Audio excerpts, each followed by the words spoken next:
할렐루야, 좋은 아침입니다. 8월의 첫날 말씀과 동행하는 하루에 오신 여러분들 축복하고 환영합니다. 오늘도 하나님께서 주신 귀한 하루, 하나님의 뜻을 말씀 가운데 찾고 구하며 나아가는, 순종하는 우리의 모두가 되기를 원합니다. 사도신경으로 신앙 고백하며 우리 오늘 예배를 시작하겠습니다. 전능하사 천지를 만드신 하나님 아버지를 내가 믿사오며 그 외아들 우리 주 예수 그리스도를 믿사오니 이는 성령으로 잉태하사 동정녀 마리아에게 나시고 본디오 빌라도에게 고난을 받으사 십자가에 못 박혀 죽으시고 장사한 지 사흘 만에 죽은 자 가운데서 다시 살아나시며 하늘에 오르사 전능하신 하나님 우편에 앉아 계시다가 저리로서 산자와 죽은 자를 심판하러 오시리라. 성령을 믿사오며 거룩한 공예와 성도가 서로 교통하는 것과 죄를 사하여 주시는 것과 몸이 다시 사는 것과 영원히 사는 것을 믿사옵나이다. 아멘. 오늘 우리가 함께 나눌 말씀은 누가복음 13장입니다. 오늘 저는 특별히 여러분과 1절부터 5절에 있는 말씀을 함께 나누고자 합니다. 그때 마침 두어 사람이 와서 빌라도가 어떤 갈릴리 사람들의 피를 그들의 제물에 섞은 일로 예수께 아뢰니 대답하여 이르시되 너희는 이 갈릴리 사람들이 이같이 해 받음으로 다른 모든 갈릴리 사람보다 죄가 더 있는 줄 아느냐? 너희에게 이르노니 아니라. 너희도 만일 회개하지 아니하면 다 이와 같이 망하리라. 또 실로암에서 망대가 무너져 치어 죽은 18사람이 예루살렘에 거한 다른 모든 사람보다 죄가 더 있는 줄 아느냐? 너희에게 이르노니 아니라. 너희도 만일 회개하지 아니하면 다 이와 같이 망하리라. 아멘. 여러분, 아침 출근 어떻게 하고 계십니까?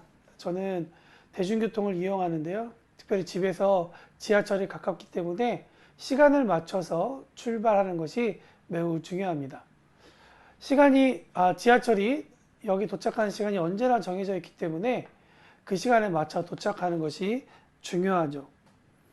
보통 몇 시, 몇 분 이렇게 도착하는데요. 어쩔 때에는 시간에 맞춰서 도착해서 지하철을 타는 경우도 있지만 그렇지 않을 때도 있습니다. 기차를 놓칠 때 이런 생각이 들죠.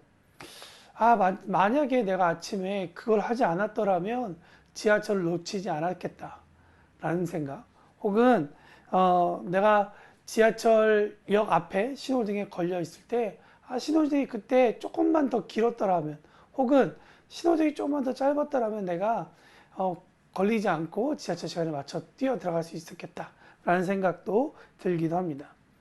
어쩔 때는 예를 들면 47분에 도착한다 라고 안내가 돼 있으면 지하철을 어김없이 46분 59초에서 47초로 지나가는 시간에 바로 들어와서 거기서 얼마 있다가 바로 출발을 하더라고요.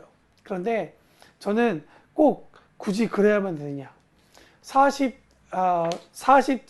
59초도 47분인데 왜 이렇게 빨리 왔다가 빨리 가냐, 이런 생각을 하기도 합니다. 때로는 어젯밤에 내가 기도를 안 했나, 어젯밤에 내가 잘못했나, 이런 생각이 들기도 하죠. 워낙 급한 시간에 지하철을 놓칠 때 말이죠. 여러분, 아마 여러분들, 제가 지하철에 대한 이야기만 드렸지만 여러분도 이런 유사한 사건들이 일어났을 때가 아마 기억될 것입니다. 대중교통이 아니라 혹시나 인생 가운데 내가 조금 버거운 일들을 겪었을 때, 내가 만약 그 선택을 하지 않고 이런 일을 했더라면 나에게 일어나지 않았을 텐데 라는 그런 생각이 들 때도 있을 것 같습니다. 그런 상황 가운데 여러분 어떻게 풀었습니까? 그리고 혹시 그런 상황 가운데 계시다면 요즘은 여러분 어떻게 그 상황을 헤쳐가고 있습니까? 오늘 본문은 그런 상황 가운데 있는 분들에게 하나님께서 그분의 마음을 주시고 위로하시고 또 생각을 조금 더 다르게 할 수 있는 그런 도전의 말씀이라 생각합니다. 오늘 읽어드렸던 1절에서 5절의 말씀은 약간의 배경 설명이 필요합니다.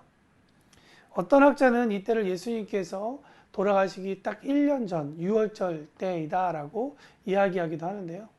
그때가 바로 그것이 정확한지 모르겠지만 어쨌든 6월절을 지키기 위해서 갈릴리 지역, 그러니까 이스라엘의 북부 지방에 있었던 갈릴리 순례자들이 유월절을 지키기 위해서 그들이 예루살렘으로 왔고, 예루살렘에서 양을 잡기 위해, 유월절을 지키기 위해 양을 잡는 그러한 곳에 모여 있었다라고 이야기합니다. 마침 그때 빌라도가 그 희생 제물을 드리고 있는 사람들에게 자신의 군대를 보내어서 그들을 해쳤다. 갈릴리 사람들을 잡아 죽여버렸다라고 역사가들은 이야기합니다. 순례자들이 희생 제물을 드리기 위한 그 자리 가운데에서 그들이 죽임을 당한 것이죠.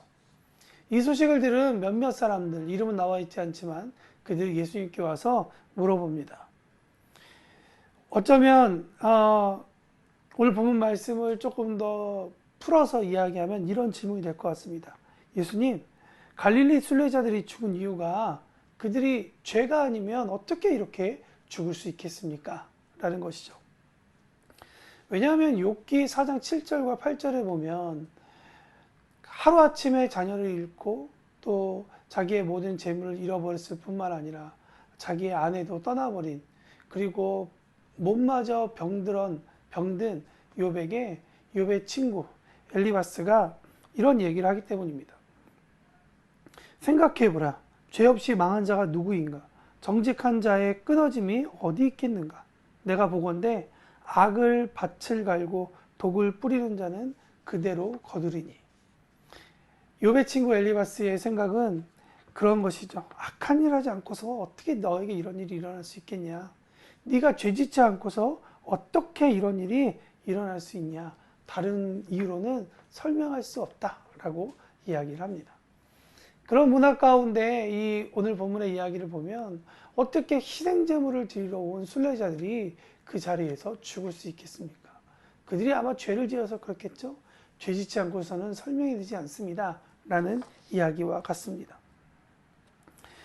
어쩌면 이 빌라도에 의해서 개죽음을 당한 이 순례자들의 모습을 본 사람들은 그들의 안타까운 모습뿐만 아니라 어쩌면 그들의 마음 가운데 깊이 있는 죄의 본성, 특별히 정죄함이 발동되었을지도 모르겠습니다. 태초에 처음 만들어진 아담과 하와도 죄를 짓고 난 다음에 했던 행동들, 첫 번째는 하나님을 피하는 것이었고, 두 번째는 거짓말하는 것이었고, 세 번째 드러난 행동은 상대방을 정죄하는 행동이었음을 볼 때 이 이름 없는 사람들이 상황을 살펴보고 사건의 발단과 결론을 통해 그들이 왜 이런 일이 일어나는지를 점검하고 예방하고 하나님께서 어떠한 의미를 갖고 계시는지 어떤 뜻인지를 알아보기 전에 그들은 이미 이 사건을 정죄하고 있었다는 것, 정죄하는 사건이 불같이 일어나고 있었다는 것을 우리는 오늘 본문을 통해 볼 수 있습니다. 여러분, 이 갈릴리 순례자들의 죽음을 우리는 어떻게 봐야 할까요? 이 이름 없는 두어 사람들의 말처럼 그들이 죄를 지어서 잘못 살았기 때문에 이런 저주가 일어났다고 봐야 할까요? 여러분, 그렇다면 우리의 실패, 우리의 막힘에 관해서는 또한 우리 어떤 관점을 가져야 할까요? 예수님을 믿고 따르고 어쩌면 예배도 잘 드리고 있음에도 불구하고 여전히 답답하게 풀리지 않는 숙제들, 그런 문제들은 모두 다 내가 잘못 살았고 죄를 지은 어떤 죄의 열매로만 우리가 바라보아야 할까요? 3절 말씀에 보면 예수님은 단호하게 말씀하십니다. 아니라 라고 예수님께서 말씀하고 계십니다. 혹시 오늘 본문을 읽으면서 내가 막혀 있고 내가 무언가 잘 이루어지지 않는 여건 가운데 있어서 내가 잘못 살았구나, 내가 정말 난 저주받은 사람이구나, 나는 안 되는 사람이구나, 나는 정말 다른 사람들과 같이 뭔가 난 사람도 아니고 나는 정말 이 땅 가운데 쓰레기 같은 인간이야 라고 자기를 정죄하는 분이 있다면 오늘 이 말씀이 예수님께서 당신을 향한 그 말씀임을 꼭 기억하시기 바랍니다. 아니라 라고 말씀하십니다. 아니라 라고 번역된 헬라어 우키는 어떤 의미를 가지고 있냐면 아주 강한 표현인데요. 정말 아니야 라는 그런 의미입니다. 정말 아니야, 그렇게 생각하면 안 돼 라는 의미가 이 단어 가운데 있다는 것이죠. 예수님께서 왜 아닌지에 대해서, 갈릴리 순례자들이 왜 죽었는지에 대해서 성경이 더 이상 설명하지 않기 때문에 우리가 알 수는 없지만 2절에 보면 그 순례자들이 다른 사람보다 더 죄가 있어서 이렇게 죽은 것은 아니다라는 것을 우리는 예수님의 말씀을 통해 유추해 볼 수 있습니다. 여러분 기억하십시오. 실패, 막힘, 절망 등 우리가 우리의 삶이 의롭다고 생각해서 행동했음에도 불구하고 억울한 결과를 가져오는 일들이 망가진 이유가 꼭 죄 때문만은 아니라는 것이죠. 꼭 하나님 밖에 거했기 때문이다라는 것은 아니에요. 그렇다면 욥기가 왜 우리에게 존재하고 있겠습니까? 참 어려운 질문이고 참 어려운 상황입니다. 그러나 분명한 사실은 누구나 이런 삶을 맞닥뜨릴 수 있다는 것. 그러나 그 모든 것이 과거에 지은 죄 때문만은 아니라는 것이죠. 아프지 않고 건강하게 잘 사는 것이 우리 모두의 꿈일 것입니다. 잘 되고 잘 풀리는 것을 모두가 원하죠. 물론 저도 그렇습니다. 그런데 여러분, 제가 이 내용을 생각하고 적어갈 때 한 가지 마음 가운데 주시는, 떠오르게 하는 말씀이 있습니다. 그것은 창세기 3장 19절 말씀인데요. 죄를 지은 인간이 어떻게 살아가야 될지, 어떻게 그의 한 인생이 마무리될지에 대한 설명입니다. 너는 흙이니 흙으로 돌아갈 것이니라. 너는 흙이니 흙으로 돌아갈 것이라. 여러분, 이것이 인간의 궁극적인 삶의 마지막 모습이라면 여러분, 이 죽음도, 이 마지막도 주님 앞에 내려놓아야 한다는 것을 우리에게 설명하고 있지 않을까요? 주님은 이 사건을 통해 나에게 무엇을 알려주고 싶으세요? 주님은 이 사건 가운데 나와 함께 계시죠? 주님, 이 모든 상황의 주관자이심은 바로 당신이십니다. 라고 고백할 때 우리는 비로소 이 모든 사건의 해결을, 이 모든 사건의 결말을 찾는 방향을 잡게 되는 것입니다. 동시에 예수님께서 요구하고 계신 한 가지가 더 있죠. 그것은 뭐냐면 회개하지 아니하면 다 이와 같이 망하리라 라는 것입니다. 죄 때문에 이들이 망한 것은 아니다 라고 말씀하시면서 동시에 이야기하시는 것은 회개하지 않으면 똑같이 망할 것이다 라고 이야기합니다. 무슨 의미일까요? 혹여 죄 때문에 이런 사건이 일어나지 않더라도 반면교사 삼아 자기 자신을 하나님의 기준 가운데 있는지를 체크하라는 말씀이죠. 갈릴리의 순례자들뿐만 아니라 오늘 읽지 않았지만 6절 이후에 나타나는 예루살렘 도시의 사람들에게 아주 중요한 물창고였던 실로암 샘 위에 망대가 갑자기 무너져서 18명의 사람이 객사하는 그런 사상자가 일어나는 사건이 또한 예수님께서 말씀하고 계십니다. 그들이 무언가를 잘못해서 갑자기 이렇게 죽게 되었을까요? 그럴지도 모르죠. 그러나 그러지 않을 수도 있습니다. 그렇지만 여기서 중요한 포인트는 무엇이냐? 그 사건들을 보고 내 삶을 하나님 앞에 내려놓아 살펴보아야 한다는 것이죠. 그래야 우리 개인의 종말이 언젠가 다가올 텐데 그 종말이 오기까지 우리 가운데 오는 큰 파도들, 너무나도 강력하게 임해서 어쩌면 쓰나미처럼 땅에 있는 모든 것들 다 쓸어가듯 우리의 인생 가운데 있는 모든 것들 다 쓰러져가는 그 상황 가운데 하나님께서 어떻게 일하시고 계신지, 또 내가 그분 앞에서 어떤 삶을 살고 있는지를 우리가 우리의 삶을 통해 보고 회개하고 깨달으라는 그런 말씀입니다. 어떤 사건이 일어나면 그냥 무서워하거나 아니면 나와 상관없는 사건이지 하고 손절하는 것이 아니라 그 사건을 통해 사건을 보고 자신의 때를 구별하라는 것이 주님의 말씀일 것입니다. 오늘 말씀의 결론입니다. 오늘 1절 말씀은 한 단어로 시작하는데요. 그때라는 것입니다. 여러분, 이 그때라는 것은 누가복음 12장과 연관되어 있습니다. 누가복음 12장의 전체 핵심 단어를 뽑으라면 아마 때를 구별하라, 때를 구분하라 라는 주님의 명령일 것입니다. 성령님께서 죄를 조명하셔서 알려주시지 않는 한 어려운 상황에 빠져 있을 수 있다. 그런 상황에 빠진 자신이나 형제를 정죄하지 말고 그들을 위해 중보하라 라는 것이 주님의 명령이자 마음일 것입니다.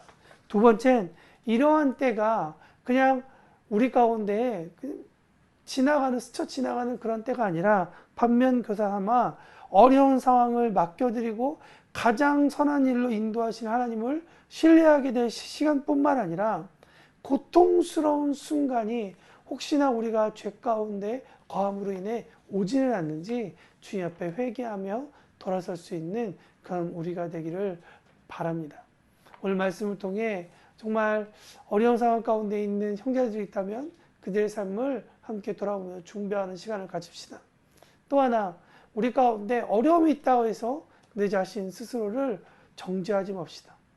예수님도 죄 많은 여인을 정죄하지 않으셨습니다. 그저 예수님은 그들 가운데 함께 하시고 품으셨을 뿐입니다. 예수님은 우리 가운데 오셔서 우리를 품어주시는 선하신 따뜻한 분심을 꼭 기억하셔서 자기 자신을 정죄하지 마시기 바랍니다. 갈릴리 파도 가운데 흔들리는 제자 가운데 고통이 있는 제자 가운데 찾아오신 예수님을 믿으며 오늘 하루도 승리하며 나아가는 우리 모두가 되었으면 좋겠습니다. 이 모든 일을 위해서 함께 기도했으면 좋겠고요. 오늘 어린이 여름성경학교 마지막 날입니다. 우리 자녀들 마지막 시간까지 잘 마무리하고 또 주님 안에서 정말 이들이 세상 가운데 정말 주님의 때를 알고 주님의 때를 구별하여서 정말 하나님께 주시는 사인 잘 구별하는 그런 리더십으로 세워질 수 있도록 도와달라고 우리 아이들을 위해서 함께 기도하기 원합니다. 함께 기도하며 나아가겠습니다.